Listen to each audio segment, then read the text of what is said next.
ಮಾನ್ಯ ಮಂತ್ರಿಗಳು, ಮಾನ್ಯ ಅಧ್ಯಕ್ಷ, ಗ್ರಾಮ ಸ್ವರಾಜ್ ಮತ್ತು ಪಂಚಾಯತ್ ರಾಜ್ 2024ನೇ ಸಾಲಿನ ಕರ್ನಾಟಕ ಗ್ರಾಮ ಸ್ವರಾಜ್ ಮತ್ತು ಪಂಚಾಯತ್ ರಾಜ್ ತಿದ್ದುಪಡಿ ವಿಧೇಯಕವನ್ನು ಪರ್ಯಾಲೋಚಿಸಬೇಕೆಂದು ಸೂಚಿಸುತ್ತೇನೆ.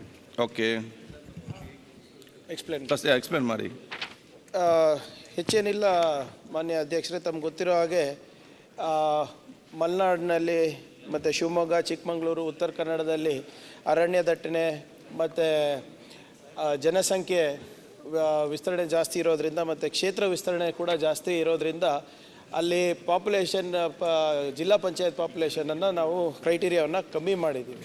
ಕೆಲವು ಜಿಲ್ಲಾ ಪಂಚಾಯತ್ ಕ್ಷೇತ್ರಗಳು ಒಂದು ತುದಿಯಿಂದ ಇನ್ನೊಂದು ತುದಿಗೆ 100 ಕಿಲೋಮೀಟರ್ ಕೂಡ ಆಗ್ತಾಯಿತ್ತು. ಅದರಿಂದ ಜನ ಪ್ರತಿನಿಧಿಗಳಿಗೆ ಕೂಡ ಕಷ್ಟ ಆಗ್ತಾಯಿತ್ತು, TPದವರಿಗೆ. ಮತ್ತು ಅಲ್ಲಿ ಸಮಸ್ಯೆಗಳು ಕೂಡ ಪರಿಹಾರ ಸೂಕ್ತವಾಗಿ ಸಿಗ್ತಾ ಇರಲಿಲ್ಲ ಅಂದ್ಬಿಟ್ಟು ಈ ಪಾಪ್ಯುಲೇಷನ್ ಕ್ರೈಟೀರಿಯಾನ ಹೇಗೆ ಮಲೆನಾಡು ಭಾಗದಲ್ಲಿ ಕಮ್ಮಿ ಮಾಡಿದ್ದೀವಿ, ಕೂರ್ಗ್ನಲ್ಲೂ ಸಿಮಿಲರ್ ಟೋಪೋಗ್ರಫಿ ಇದೆ, ಜಾಗ್ರಫಿಕಲ್ ಫೀಚರ್ಸ್ ಇದೆ ಮತ್ತು ಡೆಮೋಗ್ರಫಿ ಇದೆ ಅಂದ್ಬಿಟ್ಟು ಇಲ್ಲೂ ಕೂಡ ಕಮ್ಮಿ ಮಾಡಿದ್ದೀವಿ ಅಧ್ಯಕ್ಷರೇ. ಇಲ್ಲೂ ಕೂಡ 18ರಿಂದ 25,000ಕ್ಕೆ ಒಂದು ಕ್ಷೇತ್ರವನ್ನು ನಾವು ಲಿಮಿಟ್ ಮಾಡಿದ್ದೀವಿ. ಮುಂಚೆ 25 ಆಗ್ತಾಯಿತ್ತು, ಈಗ ಈ ಕ್ರೈಟೀರಿಯಾ ಬರೋದ್ರಿಂದ ಬೇರೆ ಕಡೆ 25,000ದಿಂದ 40,000 ಇದೆ ಅಧ್ಯಕ್ಷರೇ. ಸೊ ಈ ಕ್ರೈಟೀರಿಯಾಯಿಂದ 25 ಜಿಲ್ಲಾ ಪಂಚಾಯತಿಂದ 29 ಆಗುತ್ತೆ. ಇದನ್ನು ನಾವು ವೈಜ್ಞಾನಿಕವಾಗಿ ಕೂಡ ನಮ್ಮ ಡಿಲಿಮಿಟೇಷನ್ ಕಮಿಟಿ ಪರಿಶೀಲನೆ ಮಾಡಿಬಿಟ್ಟು ಈ recommendation based on people and public representative ಮೇಲೆ ಈ ರೆಕಮೆಂಡೇಷನ್ ಮಾಡಿದ್ನ ಇದು ತಿದ್ದುಪಡಿ ತಂದಿದ್ದೇವೆ ಅಧ್ಯಕ್ಷರೇ. ಎಲ್ಲ ನಮ್ಮ ಗೌರವಾನ್ವಿತ ಸದಸ್ಯರಿದ್ದು ಪಾಸ್ ಮಾಡಿಕೊಡ್ಬೇಕು ಅಂತ ಕೇಳ್ಕೊತಾ ಇದ್ದೀನಿ. ಸನ್ಮಾನ್ಯ ಅಧ್ಯಕ್ಷರೇ, ಇದು ಭಾಳ ದಿನಗಳ ಬೇಡಿಕೆ. ಈಗಾಗಲೇ ಕೇಂದ್ರ ಸರ್ಕಾರನೂ ಕೂಡ ಇದ್ರ ಬಗ್ಗೆ ಈ ಥರದ ದೊಡ್ಡ ಏರಿಯಾದಿರ್ತದೆ. ಅಲ್ಲಿ MLAಗಳು ಕೆಲವರೆಲ್ಲ 200 ಕಿಲೋಮೀಟ್ರು 250 ಕಿಲೋಮೀಟ್ರು ವ್ಯಾಪ್ತಿ ಇರೋವಂಥದ್ದು. ಈ ಥರದ ಜನಗಳಿಗೆ ತೊಂದರೆ ಆಗ್ತಾ ಇದೆ. ಅದರಿಂದ ಈ ಥರ ಮಲೆನಾಡು ಪ್ರದೇಶದಲ್ಲಿ ಮಾಡಿದ್ದೀರಾ, ಕೊಡಗುಗೂ ತಂದಿರೋವಂಥದ್ದು ಒಳ್ಳೆಯದು. ಇದನ್ನು ಇನ್ನಷ್ಟು ಜನಗಳಿಗೆ ಸಹಾಯ ಆಗುವಂಥ ಮಾಡಿರೋದನ್ನ ಇದನ್ನು ಸ್ವಾಗತ ಮಾಡ್ತೀವಿ. ಓಕೆ ಮಾನ್ಯ ಅಧ್ಯಕ್ಷರೇ, ಇದು ಸ್ವಾಗತಾರ್ಹವಾದಂಥ ಬಿಲ್ಲು. ಸಾಧ್ಯ ಆದರೆ ಇನ್ನೂ ಕೂಡ ಕಮ್ಮಿ ಲಿಮಿಟೇಷನ್ ಮಾಡಿದ್ರೆ ಉಪಕಾರ ಆಗುತ್ತೆ. ಯಾಕಂದರೆ ನಮಗೆ ರಸ್ತೆಗಳು ಎಷ್ಟು ಉದ್ದ, ಎಷ್ಟು ನನ್ನ ಒಂದು ಕ್ಷೇತ್ರದಲ್ಲಿ ಮಾನ್ಯ ಅಧ್ಯಕ್ಷರೇ ತಮ್ಗೆ ಗೊತ್ತಿದೆ, ಭಾಳ ಹತ್ತಿರದಲ್ಲಿ ನೀವು ನೋಡಿದಂಥವ್ರು, ಒಂದು 100 ಕಿಲೋಮೀಟ್ರ್ ಒಂದು ಎಂಡಿಗೆ ಇನ್ನೊಂದು ಎಂಡಿಗೆ ಹೋಗಬೇಕು. ನಾವು ಅಭಿವೃದ್ಧಿ ಮಾಡೋದು ಹೇಗೆ, ಏನು ಮಾಡೋದು? ನಾವು ಈ ಡಿಲಿಮಿಟೇಷನ್ ವಿಧಾನಸಭಾ ಕ್ಷೇತ್ರಕ್ಕೆ ಮಾಡಿದಾವಾಗಲೇ ನಾನು ಹೋಗಿದ್ದೆ ಆ ಸಮಿತಿ ಎದುರುಗಡೆ. ಹೇಳಿದೆ ನಾನು, ನಮ್ಗೆ ಇಷ್ಟು ಮಾಡಬೇಡಿ, ತೊಂದರೆ ಆಗ್ತದೆ, ಸಲಹೆ ಇದ್ರೆ ಕೊಡಿ, ಗುಡ್ಡಗಾಡು ಪ್ರದೇಶಕ್ಕೆ ಏನು ಮಾಡ್ತಾ ಇದ್ದೀರಿ ಅದನ್ನು ಮಾಡಿ ಅಂತ ಹೇಳಿದೆ. ಅವರು ಅವತ್ತು ಕೇಳಲಿಲ್ಲ, ಫಿಕ್ಸ್ ಮಾಡಿದ್ರು. ಹಾಗಾಗಿ ಹೊಸನಗರ ಒಂದು ತಾಲೂಕು ಒಂದು ಕ್ಷೇತ್ರ ಹೋಗೇ ಬಿಡ್ತು, ನಮಗೆ ಕಮ್ಮಿ ಆಯಿತು. ಆದರೆ ಸಾಧ್ಯ ಆದರೆ ಇದಕ್ಕೂ ಕೂಡ ರೆಕಮೆಂಡ್ ಮಾಡಿ ವಿಧಾನಸಭಾ ಕ್ಷೇತ್ರನೂ ಕೂಡ ಡಿಲಿಮಿಟೇಷನ್ ಸಂದರ್ಭದಲ್ಲಿ 28ಕ್ಕೇನೋ ಆಗ್ತದೆ. ಇದು ಖಂಡಿತವಾಗೂ ಒಳ್ಳೆಯದಾಯಿತು. ಇನ್ನೂ ಏನಾದ್ರು ಕಮ್ಮಿ ಆದರೆ ಇನ್ನೂ ಕಮ್ಮಿ ಮಾಡಿ ನಮಗೆ ಸಹಾಯ ಮಾಡಿ. ನಾನು ಸ್ವಾಗತ ಮಾಡ್ತೀನಿ ಬಿಲ್ಲನ್ನು. ಈಗ ಪರ್ಯಾಲೋಚನಾ ಪ್ರಸ್ತಾವ. ಇಲ್ಲಿ ಸರ್ಕಾರ ಜನಸಂಖ್ಯೆ ವಿಶೇಷವಾಗಿ ಗುಡ್ಡಗಾಡು ಪ್ರದೇಶದಲ್ಲಿ ಅದರ ಜನಸಂಖ್ಯೆಯನ್ನು ಕಡಿಮೆ ಮಾಡಿ ಅನುಕೂಲ ಮಾಡೋ ಸಲುವಾಗಿ ಮಾಡಿದ್ದಾರೆ. ಇದರ ಜೊತೆಗೆ ನಾನೇನು ಹೇಳೋದು ಅಂತಂದರೆ, ಈ ಜಿಯೋಗ್ರಫಿಕಲ್ ಏರಿಯಾನೂ ಅಷ್ಟೇ ಇಂಪಾರ್ಟೆಂಟ್, ಡೆಮೋಗ್ರಫಿ ಅಷ್ಟು ಇಂಪಾರ್ಟೆಂಟು, ಜಿಯೋಗ್ರಫಿಕಲ್ ಏರಿಯಾನೂ ಅಷ್ಟೇ ಇಂಪಾರ್ಟೆಂಟು. ನಾನು ಆ ಸರ್ಕಾರ ಈ ಸರ್ಕಾರ ಅನ್ನೋದಿಲ್ಲ, ಸಾಮಾನ್ಯವಾಗಿ ಕೆಲವು ರಾಜಕೀಯ ಕಾರಣಕ್ಕಾಗಿ ಪಕ್ಕದಲ್ಲಿರುವಂಥ ಈಗ ಒಂದು ರೂಲ್ಸ್ ಇದೆ, ಗ್ರಾಮ ಪಂಚಾಯಿತಿಗಳನ್ನು ತಾಲೂಕು ಪಂಚಾಯಿತಿ ಮಾಡುವಾಗ ಗ್ರಾಮ ಪಂಚಾಯಿತಿ ಪೂರ್ಣ ತೊಗೋಬೇಕು, ಅರ್ಧ ಮಾಡಬಾರ್ದು ಅಂತ. ಅದು ಕರೆಕ್ಟ್ ಇದೆ. ಆದರೆ ಆ ಗ್ರಾಮ ಪಂಚಾಯಿತಿ ಇಲ್ಲಿ ಪಕ್ಕದಲ್ಲಿರೋದನ್ನು ತೊಗೊಂಡೋಗಿ ಆ ಕಡೆ ಹಾಕೋದು ಈ ಕಡೆ ಹಾಕುವಂಥದ್ದು ಅನಾಮಲೀಸ್ ಭಾಳ ಆಗಿದೆ, ಕಾಲಕ್ಕೆ ಹಾಕ್ಕೊಳ್ತಾ ಬಂದಿದ್ದಾವೆ. ಅವುಗಳನ್ನು ಸರಿಪಡಿಸ್ಬೇಕು, irrespective of political advantage or disadvantage affiliation. ಯಾಕಂದರೆ ಡಿಲಿಮಿಟೇಷನ್ ಅಂದರೆ ಪದೇ ಪದೇ ಮಾಡೋಕ್ಕಾಗಲ್ಲ. ಮಾಡುವಾಗ ನಾವು ಮತದಾರರಿಗೆ ಅನುಕೂಲ ಏನಾಗ್ತದೆ ಅದನ್ನು ನೋಡ್ಕೊಂಡು ಮಾಡಿದರೆ ಭಾಳ ಅಷ್ಟು ಅನುಕೂಲ ಆಗ್ತದೆ. ಅದನ್ನು ಕೂಡ ನಾವು ಅದನ್ನು ಗಮನಿಸಬೇಕು. Geographical distance is also important. Demography ಎಷ್ಟು important, geography distance also important for the convenience of the people. ಅದನ್ನು ಕೂಡ ತಾವು ಗಮನಿಸಿ ಮಾಡಬೇಕು ಅಂತ ನಾನು ಹೇಳ್ತೀನಿ. ಓಕೆ.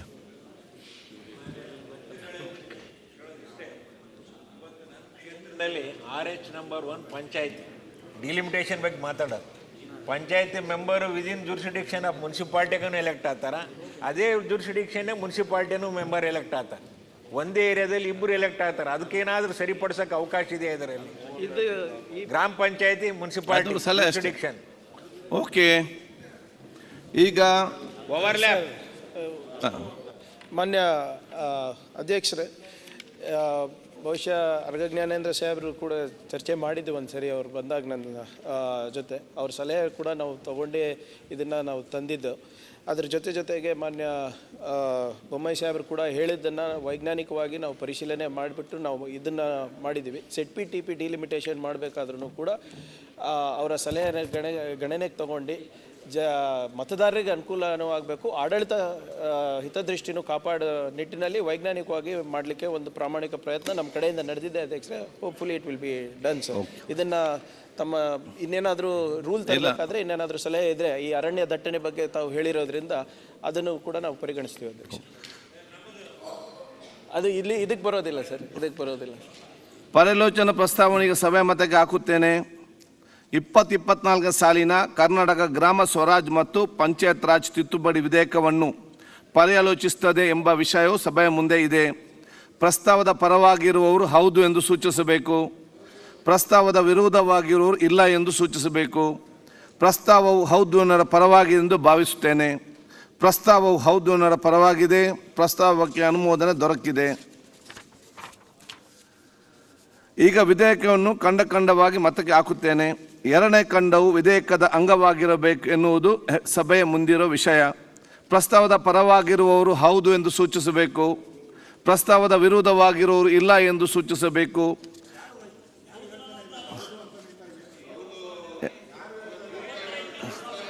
ಪ್ರಸ್ತಾವವು ಹೌದು ಅನ್ನೋ ಪರವಾಗಿದೆ ಎಂದು ಭಾವಿಸ್ತೇನೆ. ಪ್ರಸ್ತಾವವು ಹೌದು ಅನ್ನೋ ಪರವಾಗಿದೆ. ಪ್ರಸ್ತಾವಕ್ಕೆ ಒಪ್ಪಿಗೆ ದೊರಕಿದೆ.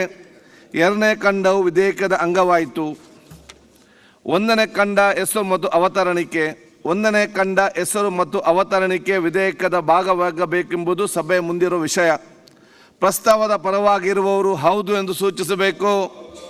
ಪ್ರಸ್ತಾವದ ವಿರೋಧವಾಗಿರುವವರು ಇಲ್ಲ ಎಂದು ಸೂಚಿಸಬೇಕು. ಪ್ರಸ್ತಾವವು ಹೌದು ಅನ್ನರ ಪರವಾಗಿದೆ ಎಂದು ಭಾವಿಸುತ್ತೇನೆ. ಪ್ರಸ್ತಾವವು ಹೌದು ಅನ್ನರ ಪರವಾಗಿದೆ. ಪ್ರಸ್ತಾವವು ಅಂಗೀಕರಿಸಲ್ಪಟ್ಟಿದೆ. ಒಂದನೇ ಖಂಡ ಹೆಸರು ಮತ್ತು ಅವತರಣಿಕೆ ವಿಧೇಯಕದ ಅಂಗವಾಗಿದೆ. ಪ್ರಸ್ತಾವವನ್ನು ಮಂಡಿಸುವುದು ಹಾಗೂ ವಿಧೇಯಕವನ್ನು ಅಂಗೀಕರಿಸಬೇಕೆಂದು ಕೋರುತ್ತೇನೆ. ಪ್ರಸ್ತಾವವನ್ನು ಮಂಡಿಸಲಾಗಿದೆ. ಅದನ್ನು ಈಗ ಸಭೆಯ ಮತಕ್ಕೆ ಹಾಕುತ್ತೇನೆ. 2024 ಸಾಲಿನ ಕರ್ನಾಟಕ ಗ್ರಾಮ ಸ್ವರಾಜ್ ಮತ್ತು ಪಂಚಾಯತ್ ರಾಜ್ ತಿದ್ದುಪಡಿ ವಿಧೇಯಕವನ್ನು ಈ ಸಭೆಯು ಅಂಗೀಕರಿಸಬೇಕು. ಪ್ರಸ್ತಾವದ ಪರವಾಗಿರುವವರು ಹೌದು ಎಂದು ಸೂಚಿಸಬೇಕು. ಪ್ರಸ್ತಾವದ ವಿರೋಧವಾಗಿರುವವರು ಇಲ್ಲ ಎಂದು ಸೂಚಿಸಬೇಕು. ಪ್ರಸ್ತಾವವು ಹೌದು ಅನ್ನರ ಪರವಾಗಿದೆ ಎಂದು ಭಾವಿಸುತ್ತೇನೆ. ಪ್ರಸ್ತಾವವು ಹೌದು ಅನ್ನರ ಪರವಾಗಿದೆ. ಪ್ರಸ್ತಾವವು ಅಂಗೀಕರಿಸಲ್ಪಟ್ಟಿದೆ ಮತ್ತು ವಿಧೇಯಕಕ್ಕೆ ಅನುಮೋದನೆ ದೊರಕಿದೆ.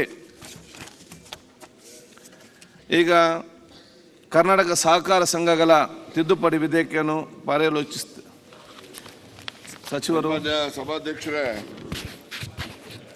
2024ನೇ ಸಾಲಿನ ಕರ್ನಾಟಕ ಸಹಕಾರ ಸಂಘಗಳ ತಿದ್ದುಪಡಿ ವಿಧೇಯಕವನ್ನು ಪರ್ಯಾಲೋಚಿಸಬೇಕೆಂದು ಸೂಚಿಸುತ್ತೇನೆ. ಅಧ್ಯಕ್ಷರೇ,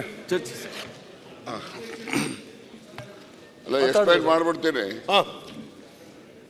ಎಕ್ಸ್ಪ್ಲೈನ್ ಮಾಡ್ತೀನಿ. ಭಾಳ ಆತುರದಲ್ಲಿದೆಯಲ್ಲ ಬಸವಣ್ಣ. ಸನ್ಮಾನ್ಯ ಸಭಾಧ್ಯಕ್ಷರೇ, ಈ ವಿಧೇಯಕವನ್ನು ತಂದಿರ್ತಕ್ಕಂಥ ಮೂಲ ಉದ್ದೇಶ ಅಂತ ಹೇಳಿದ್ರೆ, ಸಮಾಜದ ಎಲ್ಲ ವರ್ಗದ ಜನರು ಕೂಡ ಸಹಕಾರಿ ಆಂದೋಲನದಲ್ಲಿ ಭಾಗಿಯಾಗಬೇಕು ಅಂತಕ್ಕಂಥದ್ದು ಪ್ರಮುಖ ಉದ್ದೇಶ. ಸಹಕಾರಿ ಆಂದೋಲನ ಸರ್ಕಾರದ ಆಂದೋಲನ ಆಗಬಾರ್ದು, ಇದು ಜನರ ಆಂದೋಲನ ಆಗಬೇಕು ಅಂತಕ್ಕಂಥದ್ದನ್ನು ಗಮನದಲ್ಲಿಟ್ಕೊಂಡು ತಿದ್ದುಪಡಿಗಳನ್ನು ತಂದಿದ್ದೇನೆ. ಇದರಲ್ಲಿ ಪ್ರಮುಖವಾಗಿ ಎಲೆಕ್ಷನ್ ಕಮಿಷನ್ ಅಂತ ಹೇಳಿ ಏನು ಹಿಂದೆ 97th ಕಾನ್ಸ್ಟಿಟ್ಯೂಷನಲ್ ಅಮೆಂಡ್ಮೆಂಟ್ ಪ್ರಕಾರ ಅಸ್ತಿತ್ವಕ್ಕೆ ಬಂದಿತ್ತು, ಆ ಒಂದು ತಪ್ಪಿಸಿ ಅದರಿಂದ ಆಗ್ತಕ್ಕಂಥ ಅನಾನುಕೂಲಗಳೇ ಜಾಸ್ತಿ. ನಮ್ಮ ಯತ್ನಾಳವ್ರಿಗೂ ಚೆನ್ನಾಗಿ ಗೊತ್ತು, ಒಂದು ಚುನಾವಣೆ ಆಗಬೇಕು ಅಂದರೆ ಎಲ್ಲ ಮಾಡೋದು ಇಲಾಖೆಯವರೇ. ಆದರೆ ಅವರಿಗೆ ಪರ್ಮಿಷನ್ ತೊಗೋಬೇಕು ಅಂದರೆ ಬಹಳಷ್ಟು ಸಮಯನೂ ಹಾಳಾಗ್ತದೆ, ಹಣನೂ ವ್ಯಯ ಆಗ್ತದೆ. ಅದನ್ನು ತಪ್ಪಿಸ್ತಕ್ಕಂಥ ದೃಷ್ಟಿಯಲ್ಲಿ ಚುನಾವಣಾ ಆಯೋಗವನ್ನು ರದ್ದು ಮಾಡಿ ಮೊದಲು ಏನಿತ್ತು 97ನೇ ಸಂವಿಧಾನ ತಿದ್ದುಪಡಿ ಪೂರ್ವದಲ್ಲಿ ಅದನ್ನು ಮತ್ತೆ ಪುನಃಸ್ಥಾಪನೆ ಮಾಡ್ತಕ್ಕಂಥ ಒಂದು ಅಂಶಗಳನ್ನು ಇದರಲ್ಲಿ ಒಳಗೊಂಡಿದೆ. ತದನಂತರ ಏನೆಲ್ಲ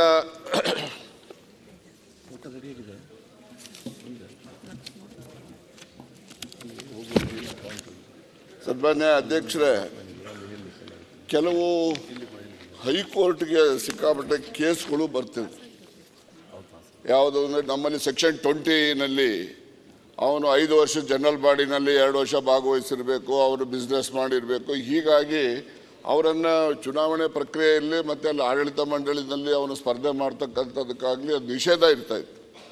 ಅದನ್ನು ತೆಗೆದು ಯಾರೆಲ್ಲ ಸದಸ್ಯರಿರ್ತಾರೆ ಅವರೆಲ್ಲರಿಗೂ ಕೂಡ ಅಧಿಕಾರವನ್ನು ಸ್ಪರ್ಧೆ ಮಾಡೋದಿರ್ಬೋದು, ಅವರಿಗೆ ಮತ ಚಲಾವಣೆ ಮಾಡ್ತಕ್ಕಂಥ ಹಕ್ಕನ್ನು ಮತ್ತೆ ಕೊಡ್ತಕ್ಕಂಥದ್ದು.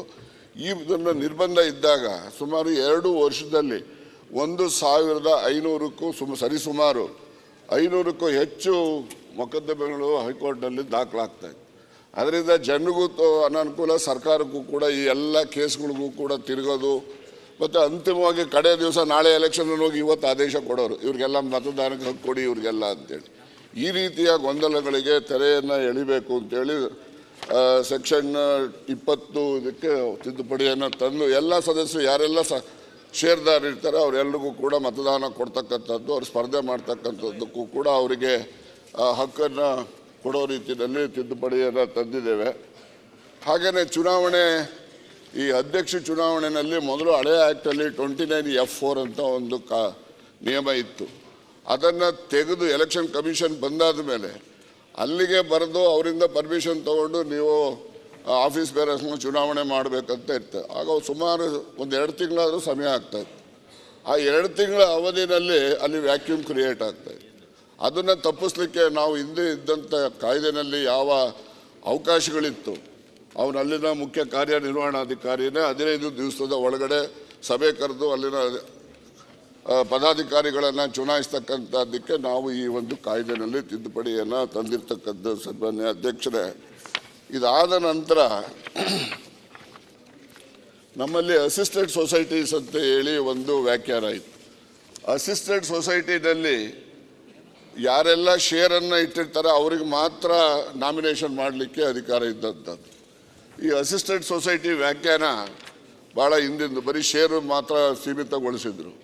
ನಾವು ಈಗ ಏನು ಮಾಡಿದ್ದೀವಿ ಅಂತ ಹೇಳಿದ್ರೆ, ಈಗ MLA ಗ್ರ್ಯಾಂಟ್ ತೊಗೊಂಡು ಅವ್ನು ಕಟ್ಟಡ ಕಟ್ಟಿರ್ತಾರೆ ಅಥವಾ ಸರ್ಕಾರದಿಂದ ನಿವೇಶನ ಪಡೆದಿರ್ತಾರೆ, ಅಥವಾ ನಾವು ಅವರಿಗೆ ಈ ಹಾಲು ಉತ್ಪಾದಕರ ಸಹಕಾರ ಸಂಘಗಳಿಗೆ 5 ರೂಪಾಯಿನ ನಾವು ಅವರಿಗೆ ಪ್ರೋತ್ಸಾಹ ದರ ಕೊಡ್ತೇವೆ.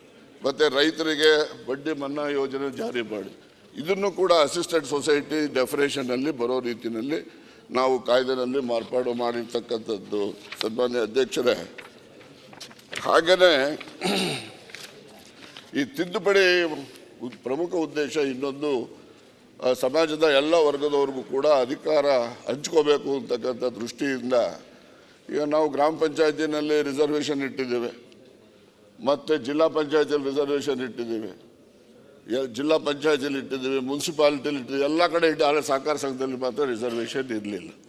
ಅದಕ್ಕೋಸ್ಕರ ಅವ್ರಿಗೂ ಕೂಡ ಅವರಿಗೆ ಸರ್ಕಾರನೇ ಷೇರು ಹಣ ಕೊಟ್ಟು ನಾವು ಸದಸ್ಯರು ಮಾಡಿರ್ತೀವಿ, ಆದರೆ ಅವರಿಂದ ನಾವು ಅಧಿಕಾರ ಹಂಚ್ಕೊಳ್ಳೋದಿಲ್ಲ. ಅದಕ್ಕೋಸ್ಕರ ಒಂದು SC ಅಥವಾ ST, ಒಂದು ಲೇಡಿ, ಒಂದು ಜನರಲ್ನಲ್ಲಿರ್ತಕ್ಕಂಥವ್ರಿಗೆ 3 ಜನಕ್ಕೆ ಅಸಿಸ್ಟೆಡ್ ಸೊಸೈಟಿ ಡೆಫಿನೇಷನ್ನಲ್ಲಿ ಯಾವೆಲ್ಲ ಸಹಕಾರ ಸಂಘಗಳು ಬರ್ತವೆ ಅವರಿಗೆ ಒಂದು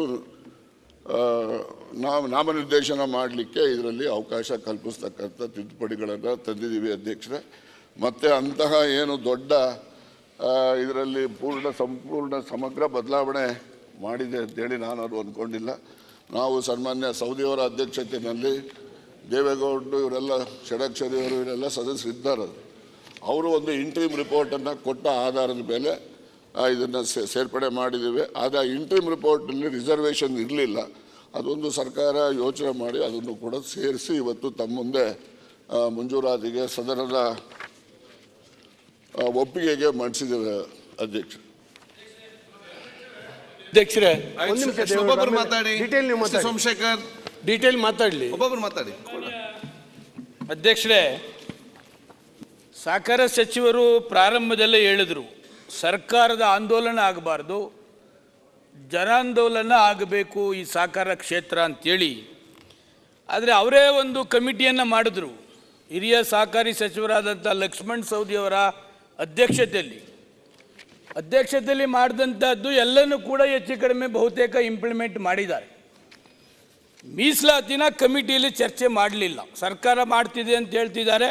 ನಾನು ಮೀಸಲಾತಿಗೆ ವಿರೋಧ ಇಲ್ಲ, ಆದರೆ ಯಾವ ಇದರಲ್ಲಿ ಮೀಸಲಾತಿಯನ್ನು ಮಾಡಬೇಕು ಅಂತಕ್ಕಂಥದ್ದನ್ನು ಸರಿಯಾದ ರೀತಿಯಲ್ಲಿ ತಾವು ವ್ಯಾಖ್ಯಾನ ಮಾಡಲಿಲ್ಲ. ಮೊದಲನೇದು 5 ಮಹಾಸಭೆದು 2 ಮಹಾಸಭೆಗೆ ಅಂತಿತ್ತು, ಅದನ್ನು ತೆಗೆದಾಕಿದ್ದೀರಿ. ನಮ್ಮದೇನು ಅಬ್ಜೆಕ್ಷನ್ ಇಲ್ಲ, ಎಲ್ಲ ಸದಸ್ಯರಿಗೆ ಕೊಡಬೇಕು ಅಂತಕ್ಕಂಥದ್ದು. ಏನು ಅಮೆಂಡ್ಮೆಂಟ್ ಮಾಡಿದ್ದೀವಿ ಸನ್ಮಾನ್ಯ ಅಧ್ಯಕ್ಷರೇ, ಹೈಕೋರ್ಟಲ್ಲಿ ಹೋಗ್ತಕ್ಕಂಥದ್ದು ಅವ್ರು ಹೇಳ್ದಂಗೆ 400-500. ಹೈಕೋರ್ಟ್ಗೆ ಹೋಗ್ತಕ್ಕಂಥದ್ದಕ್ಕೆ ಸರಿಯಾದ ರೀತಿಯಲ್ಲಿ ನಮ್ಮ ಸಹಕಾರ ಆಫೀಸರ್ಸು ಅದನ್ನು ಅವರಿಗೆ ಲೀಗಲ್ ಒಪಿನಿಯನ್ ಮಾಡ್ತಕ್ಕಂಥದ್ದಕ್ಕೆ ಇಂಪ್ಲಿಮೆಂಟ್ ಮಾಡ್ತಾ ಇರಲಿಲ್ಲ. ಇನ್ನು 3 ದಿವಸ ಎಲೆಕ್ಷನ್ ಇರುವಾಗ ಹೈಕೋರ್ಟ್ಗೆ ಹೋಗ್ತಕ್ಕಂಥದ್ದು, ಇವರೆಲ್ಲರಿಗೂ ನಾಮಿನೇಷನ್ ವೋಟಿನ ಹಕ್ಕನ್ನು ಕೊಡ್ತಾ ಇದ್ದದ್ದು, ಅದನ್ನು ತೆಗೆದಿದ್ದಾರೆ. ಅದನ್ನು ನಮ್ಮದೇನು ತಕರಾಲಿಲ್ಲ, ಅಬ್ಜೆಕ್ಷನ್ ಏನಿಲ್ಲ. ಆಮೇಲೆ ಕಾಮನ್ ಕೇಡರ್ ಅಥಾರಿಟಿದು ಕೂಡ ಮಾಡಿದ್ದೀರಿ, ಅದರದ್ದೇನು ನಮ್ಮದೇನು ಅಬ್ಜೆಕ್ಷನ್ ಇಲ್ಲ ಸಹಕಾರ ಸಚಿವರೇ. 29E ಅಲ್ಲಲ್ಲ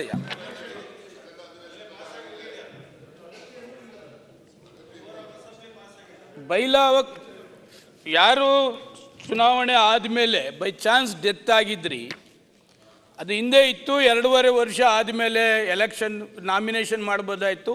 2.5 ವರ್ಷದ ಒಳಗಡೆ ಏನಿತ್ತು ಅದನ್ನು ತೆಗೆದಿದ್ದಾರೆ. ಅದನ್ನು ಕೂಡ ನಾನು ಸ್ವಾಗತವನ್ನು ಮಾಡ್ತೀನಿ. ಅಧ್ಯಕ್ಷ ಉಪಾಧ್ಯಕ್ಷ ಚುನಾವಣೆ ಪ್ರಾಧಿಕಾರ ಏನು ನಡೀತಾ ಇತ್ತು, ಈಗ ನಮ್ಮ ಸಂಬಂಧಪಟ್ಟಂತೆ MDಗೆ ಅಧಿಕಾರ ಕೊಟ್ಟಿದ್ದೀರಿ, ಅದು ಒಳ್ಳೆಯದು, ಅದಕ್ಕೆ ನಮ್ಮದೇನು ತಕರಾರಿಲ್ಲ. ಅದನ್ನು ಕೂಡ ನಾನು ಸ್ವಾಗತವನ್ನು ಮಾಡ್ತೀನಿ. ಈ ಸೂಪರ್ ಸೀಡ್ ಮಾಡುವಾಗ ಗೌರ್ಮೆಂಟ್ದು ಮತ್ತು ಏನೇನಿತ್ತು ಅದೆಲ್ಲವನ್ನು ಕೂಡ ಕೈಬಿಟ್ಟು ಅದನ್ನು ಕೂಡ ನಾನು ಸ್ವಾಗತವನ್ನು ಮಾಡ್ತೀನಿ. ಆಮೇಲೆ ಸೂಪರ್ ಸೀಡ್ ಮಾಡುವಾಗ 3 ತಿಂಗಳ ಮೇಲೆ ತಿಂಗಳಿಗೆ ಮೀರ್ತಕ್ಕದ್ದಲ್ಲ ಎಂಬ ಇದಿತ್ತು, ಅದನ್ನು ಕೂಡ ಕೈಬಿಟ್ಟಿದ್ದೀನಿ. ಅದನ್ನು ಕೂಡ ನಾನು ಒಪ್ಕೋತೀನಿ. ಸಾಕು, ನಿಮ್ಮ ಸಲಹೆ ಏನಾದರೂ ಕೊಡಿ, ಸಜೆಷನ್ಸ್. ಅಲ್ಲ, ಅದೇನು ಒಪ್ಕೋತೀನಿ ಅಂದಮೇಲೆ ಅವ್ರು ಮಾಡಿರೋದಕ್ಕೆ ಕರೆಕ್ಟ್ ಆಗಿದೆ ಅಂತ ಸ್ವಾಗತ ಮಾಡಿದ್ದೀನಿ, ತಕರಾಲಿಲ್ಲ ಅಂತ ಅಷ್ಟೇ. ಆಯಿತು, ಮತ್ತೆ ಚರ್ಚೆಗೆ ಚುನಾವಣಾ ಪ್ರಾಧಿಕಾರ ಹಿಂದೆ ಕೇಂದ್ರ ಸರ್ಕಾರ ಏನು ತಗೊಂಡು ಬಂದಿದೆ ಅದನ್ನು ನಾನಿದ್ದಾಗಲೇ ತೆಗಿಬೇಕು ಅಂತಿದ್ದೆ, ಆದರೆ ಆಗಲಿಲ್ಲ. ಅದು ರಾಜಣ್ಣ ಅವರು ತೆಗೆದಿದ್ದಾರೆ. ಸಾಮಾನ್ಯವಾಗಿ ಪಕ್ಷಭೇದ ಮರೆತು ಎಲ್ಲ ಸಹಕಾರಿಗಳು ಕೂಡ ಅದನ್ನು ಚುನಾವಣಾ ಪ್ರಾಧಿಕಾರ ತೆಗಿಬೇಕು ಅಂತಕ್ಕಂಥದ್ದಿತ್ತು. ಅದನ್ನು ಸಹಕಾರ ಸಚಿವರು ತೆಗೆದಿದ್ದಾರೆ.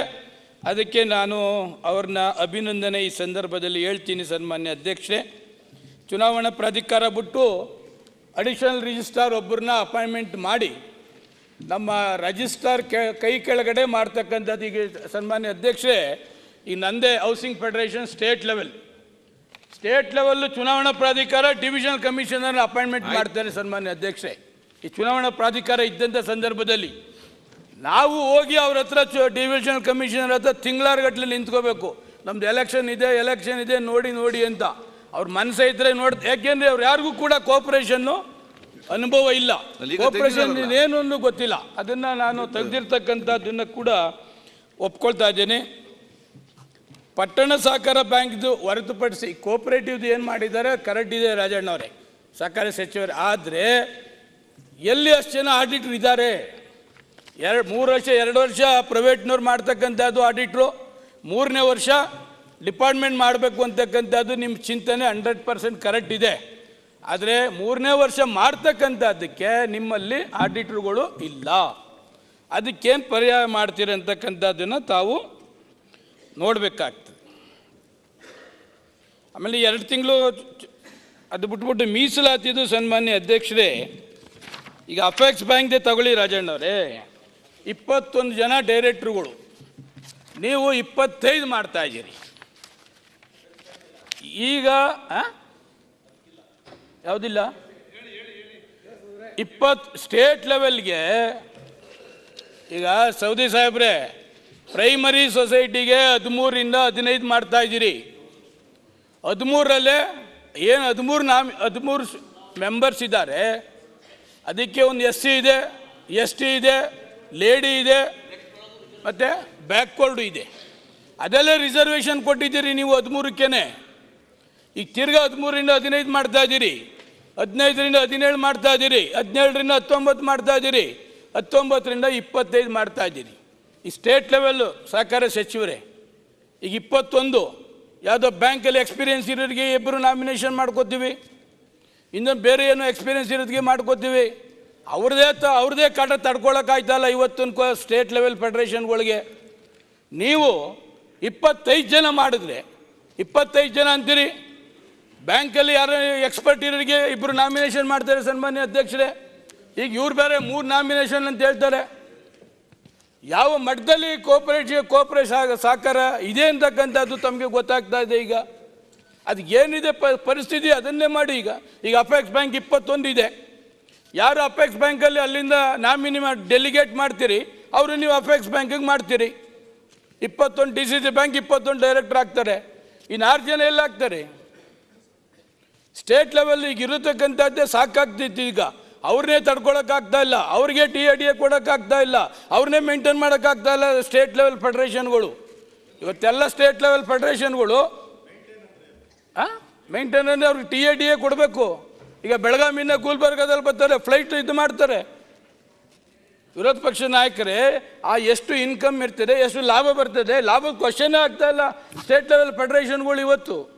ಅದಕ್ಕೆ ಇರ್ತಕ್ಕಂಥದ್ದು ಇದನ್ನೇ ಸರಿಪಡಿಸ್ತಕ್ಕಂಥದ್ದು ಮಾಡಿ. ಆಮೇಲೆ ತಮಿಳ್ನಾಡು ಸಿಸ್ಟಮ್ ಹೇಳ್ತಾರೆ ಸನ್ಮಾನ್ಯ ಅಧ್ಯಕ್ಷ ರಿಸರ್ವೇಷನ್ಗೆ.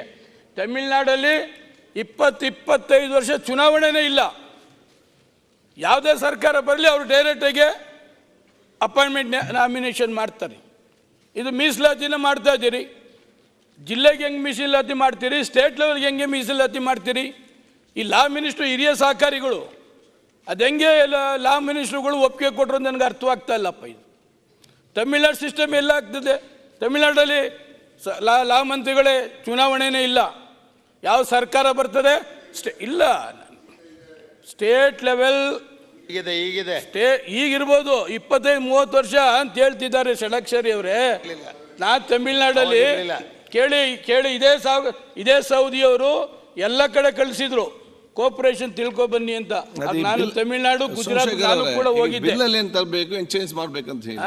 ಈಗ ಬಿಲ್ ಅಲ್ಲಿ ಏನ್ ಚೇಂಜಸ್ ಬೇಕು? ಅಲ್ಲ, ಬಿಲ್ ತರುವಾಗ ತಮಿಳ್ನಾಡು ಸಿಸ್ಟಮ್ ಹೇಳ್ತಾರೆ, ತಮಿಳ್ನಾಡಲ್ಲಿ ರಿಸರ್ವೇಶನ್ ಅಂತ ಬದಲು ಚುನಾವಣೆನೇ ಆಗೋದಿಲ್ಲ. ಅದು ಡೈರೆಕ್ಟ್ ಆಗಿ ಸರ್ಕಾರ ಅಪಾಯಿಂಟ್ಮೆಂಟ್ ಮಾಡ್ತಕ್ಕಂಥದ್ದು. ಇನ್ ಜಿಲ್ಲೆಗೆ ಹೆಂಗೆ ರಿಸರ್ವೇಶನ್ ತತ್ತೀರಿ, ಜಿಲ್ಲೆಗೆ ಹೆಂಗೆ. ಆಮೇಲೆ ಅವಿಶ್ವಾಸ, ನೀವು ನಾಮಿನೇಷನ್ ಮಾಡೋದು ಅವಿಶ್ವಾಸ ತಂದರೆ ಏನು ಎಂಟೈರು ಸಹಕಾರದನ್ನ ಕಾಂಗ್ರೆಸ್ ಪಂಚಾಯತ್ ಸಹಕಾರ ಸಂಘ ಮಾಡ್ಲಿಕ್ಕೆ ಕೊಟ್ಟಿದ್ದೀರಾ? ಈಗ ಇರೋದಿಗೆ 13, 15, 19ಗೆ ತಡ್ಕೊಳಕ್ಕಾಯ್ತಲ್ಲ ಅವಿಶ್ವಾಸನ. ನೀವು 3 ಜನ ನಾಮಿನೇಷನ್ ಮಾಡಿ ಆ 3 ಜನಕ್ಕೂ ಅವಿಶ್ವಾಸಕ್ಕೆ ಸೈನ್ ಹಾಕಿದ್ರೆ ಆ ಸಹಕಾರ ಸಂಸ್ಥೆ ಉತ್ತಮವಾಗಿ ಆಡಳಿತ ಮಾಡಬೇಕೋ ಬೇಡವಾ? ಈಗ ತಾನೇ ಹೇಳಿದ್ರು ಜನಾಂದೋಲನ ಇರಬೇಕು, ಸಹಕಾರ ಆಂದೋಲನ ಇರಬಾರ್ದು ಅಂತೇಳಿ. ಈ 3 ನಾಮಿನೇಷನ್ ಮಾಡ್ತಕ್ಕಂಥ ಉದ್ದೇಶ ಏನು? ಯಾರು ಚುನಾಯಿತ ಪ್ರತಿನಿಧಿ ಆಗಿರ್ತಾರೆ ಅವ್ರಿಗೆ ವ್ಯಾಲ್ಯೂನೇ ಇಲ್ಲ. ಯಾರೋ ಸರ್ಕಾರದವರು 3 ಜನ ನಾಮಿನೇಷನ್ ಮಾಡ್ತಾರೆ, ಅಲ್ಲೇ ಅವಿಶ್ವಾಸ ತರ್ತಾರೆ. ಅವಿಶ್ವಾಸ ತಂದಾದ್ಮೇಲೆ ಆ ಸಹಕಾರ ಸಂಸ್ಥೆಗಳು ಈಗಲೇ ಹಾಳಾಗೋಗಿದೆ. 100 ವರ್ಷ ಇತಿಹಾಸ ಸಹಕಾರ ಸಂಸ್ಥೆಗಳು ಹೋಗಿದೆ. ಈಗ ಇವೆಲ್ಲವನ್ನು ಮಾಡಿದ್ರೆ ಸಹಕಾರ ಸಚಿವರು, ಲಾ ಮಂತ್ರಿಗಳೇ, ಇವೆಲ್ಲ ಸ್ವಲ್ಪ ತಾವು ಯೋಚನೆ ಮಾಡಿ ಕ್ಲಿಯರ್ ಮಾಡಬೇಕಾಯ್ತು. ರಾಜಣ್ಣವರು ಸೀನಿಯರ್ಸ್ ಇದ್ದಾರೆ, ಕಮಿಟಿಲಿ ಇದು ಚರ್ಚೆ ಆದರೂ ಕಮಿಟಿಲಿ ತೀರ್ಮಾನ ಆಗಲಿಲ್ಲ. ಇದು ಕಮಿಟಿಲಿ ತೀರ್ಮಾನ ಆಗದೇನೆ ಕಮಿಟಿನ ಹೊರತುಪಡಿಸಂಗಾರೆ ಕಮಿಟಿ ಮಾಡೋ ಉದ್ದೇಶ ಏನು? ಎಲ್ಲ ಹೆಚ್ಚು ಕಡಿಮೆ ಆಲ್ ಪಾರ್ಟೀಸ್ ಇದ್ದಾರೆ, ಎಲ್ಲ ಸೀನಿಯರ್ಸ್ ಇದ್ದಾರೆ. ಸಹಕಾರ ಸಂಸ್ಥೆಗಳು ಯಾವ ಮಟ್ಟಕ್ಕೆ ಈಗ ನಡೀತಾ ಇದೆ. ಈಗ VSS 3 ಜನ ತರ್ತೀರಿ, 12 ಜನ 13 ಜನ ಎಲೆಕ್ಟೆಡ್ ಬಾಡೀಸ್ ಆಗ್ತಾರೆ. ನೀವು 3 ಜನ ನಾಮಿನೇಷನ್ ಮಾಡ್ತೀರಿ, ಅಲ್ಲಿ 2 ಗುಂಪು ಇರ್ತದೆ. ಇವ್ರು 3ನ ಅವಿಶ್ವಾಸ ಕೇಳ್ತೀರಿ, ಇವ್ರು 3 ಜನಕ್ಕೆ ವೋಟಿಂಗ್ ಪವರ್ಸ್ ಕೊಡ್ತಾ ಇದ್ದೀರಿ. ಇದು ಕೆಲವನ್ನ 100% ಸಹಕಾರದಲ್ಲಿ ತಂದಿರ್ತಕ್ಕಂಥದ್ದು ಕರೆಕ್ಟ್ ರಾಜಣ್ಣ. ಬಟ್ ಈ ಮೀಸಲಾತಿನ ಈ ಮಟ್ಟಕ್ಕೆ ತಂದು ಈಗ ನೀವೇಂತ ಹೇಳ್ತಾ ಇದ್ದೀರಿ? ಈಗ 13 ಪ್ರೈಮರಿ ಸೊಸೈಟಿಗೆ ಮೀಸಲಾತಿ ಇಲ್ವಾ? 4 ಕೊಟ್ಟಿದ್ದೀರಿ. ಸಜೆಷನ್ 4 ಅಲ್ಲಲ್ಲ, ಈಗ ಇರ್ತಕ್ಕಂಥದ್ದು ಸಾಕು ಸನ್ಮಾನ್ಯ ಅಧ್ಯಕ್ಷರೇ. ಸಹಕಾರ ಸರ್ಕಾರದಿಂದ ಅವಿಶ್ವಾಸದ ಬಗ್ಗೆ ಇಲ್ಲದೆ ಇದ್ರೂ ಕೂಡ ಸಹಕಾರ ಸಂಸ್ಥೆಗಳು ನಡೀತಾ ಇದೆ. 90% ಸಹಕಾರ ಸಂಸ್ಥೆಗಳು ಹೆಂಗಿದೆ ಅಂತಕ್ಕಂಥದ್ದು ಸಹಕಾರ ಸಚಿವರಿಗೆ ಗೊತ್ತಿರ್ತದೆ. ಆದರೆ ಇನ್ನೂ ಇದೆಲ್ಲವನ್ನ ತರಲಿಕ್ಕೆ ಹೋಗಿ ಇನ್ನೂ ಸಂಸ್ಥೆಗಳಲ್ಲಿ ಪಂಚಾಯತಿಗಳಲ್ಲಿ ಹಾಳಾಗ್ತಕ್ಕಂಥದ್ದು, ಸಹಕಾರ ಸಂಸ್ಥೆಗಳು ಹಾಳಾಗ್ತಕ್ಕಂಥದ್ದನ್ನು ಕೂಡ ಆಗ್ತಾ ಇರ್ತದೆ. ಅದರಿಂದ ತಂದಿರ್ತಕ್ಕಂಥದ್ದು ಕೆಲವು 20 ಸ್ಟೇಟ್ ಲೆವೆಲ್ ಫೆಡರೇಷನ್ಸು ಸಹಕಾರ ಮಂತ್ರಿಗಳೇ ಎಷ್ಟಿದೆ ಅಷ್ಟೇ ಇಡಿ. ಈಗಲೇ ಸಹಕಾರ ನೋಡ್ತಾ ಇದ್ದೀರಿ, ರಾಜ್ಯ ಮಟ್ಟದ ಸಂಸ್ಥೆಗಳು ಏನೇನು ಆಗ್ತಾ ಇದೆ. ಇರೋ ಡೈರೆಕ್ಟ್ರುಗಳನ್ನೇ ಕಂಟ್ರೋಲ್ ಮಾಡೋಕ್ಕಾಗ್ತಾ ಇಲ್ಲ. ಅದರಿಂದ ಎಲ್ಲವನ್ನು ಜಾಸ್ತಿ ಮಾಡಿ ಈ ರಿಸರ್ವೇಷನ್ ಏನಿದೆ ಈಗ ಅಷ್ಟನ್ನೇ ಮಾಡ್ತಕ್ಕಂಥದ್ದಕ್ಕೆ ಸಾಮಾನ್ಯ ಸಭಾಪತಿಗಳೇ ತಮ್ಮ ಮುಖಾಂತರ ಸಹಕಾರ ಸಚಿವರಿಗೆ ಹೇಳಲಿಕ್ಕೆ ಬಯಸ್ತೇನೆ. ನಮಸ್ಕಾರ. ನ್ಯೂಸ್ ಫಸ್ಟ್ ನಿರ್ಭೀತಿಯಿಂದ ನಿಮ್ಮ ಪರವಾಗಿ.